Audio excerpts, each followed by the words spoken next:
Hi guys, Craig Nicol from The Bricks. Welcome back to another video on our series on our investment formula. Today we're covering off on emotional character appeal. So this is an exciting episode where we delve in a little bit further about the actual emotion behind what is pushing our prices up and of course keeping our properties tenanted at a good value as well. So the first thing here to acknowledge with our property investment formula that I'm running through is that renovation is a big part of the strategy. And when you're renovating a property and hoping to push the value up so you can borrow against it, you're normally appealing to an owner-occupier market. They are the ones that are buying those renovated homes, those renovated period properties that are going up in value and they're paying high prices for them. So we have to acknowledge that owner-occupiers themselves are the ones that are pushing prices up. And this is an important part of our strategy. So we have to work out, how do we get owner-occupiers to pay more for our type of property that we've purchased? What are those emotional triggers that will make someone pay too much money for your property and will help you on your investment journey? So when we talk about owner-occupiers, emotions are a large part, but it's really what causes those emotions that is important for us as property investors. And that is often the character of the property. They fall in love with something about the property, whether it's the age of when it was built and the style.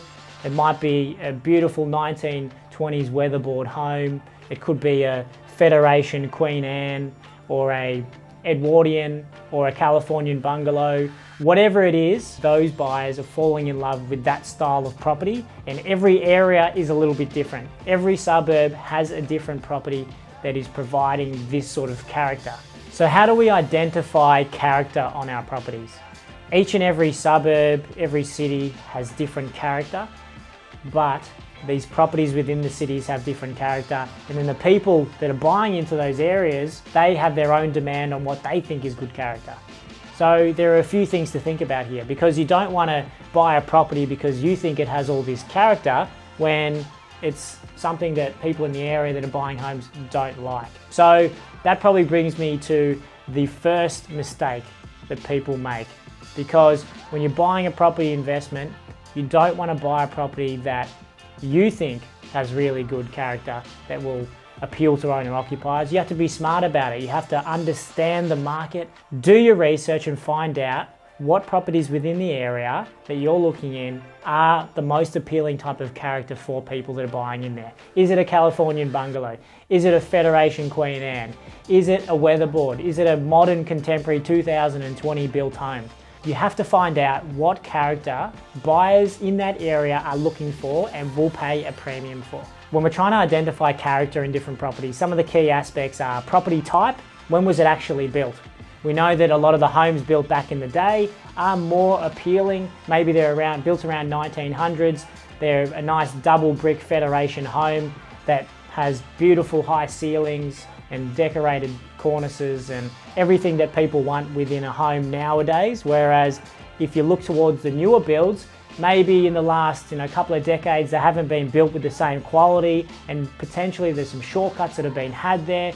And so maybe it's not as desirable and the character doesn't exist. So that's the property type, that's when it's built. Other things to think about though is aspect and view. Maybe you've got a beautiful view towards the city, or you're overlooking the ocean, or it's something about the location. You're on a beautiful tree-lined street, or again, like I've mentioned in previous videos, with X factor and location, maybe it's next to a college, maybe it's next to a hospital. All those sorts of things can add character to the house itself and to the location. So we have to remember all of these different things, adding different amounts of character into a home, which will hopefully get the emotions flowing for a potential buyer in that neighborhood to push the prices up even higher.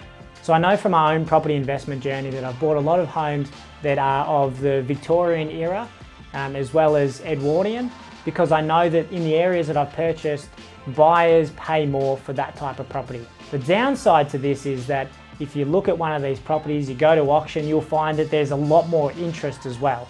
And so the prices you feel are going higher.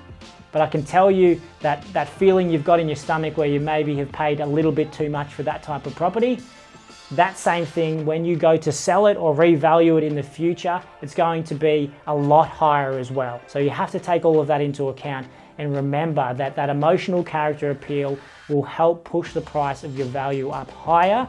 And when you're doing the renovation investment strategy that I'm running you through right now, it's going to add even more value. It's going to be easier to renovate these properties to add more value, and you're going to be in a much better spot to continue on in your property journey. So a quick tip, if you are going to buy a property investment, whether it's through the formula I'm using or not, focus on the owner-occupier. If you're purchasing a property, ask yourself, will this appeal to an owner-occupier in that particular suburb? If it doesn't, you've probably just purchased some investor stock that probably won't rise or perform very well for your investment portfolio. Thanks for watching again, guys. I hope that's been really helpful for you on your property investment journey. Again, this is Craig Nicol, The Bricks.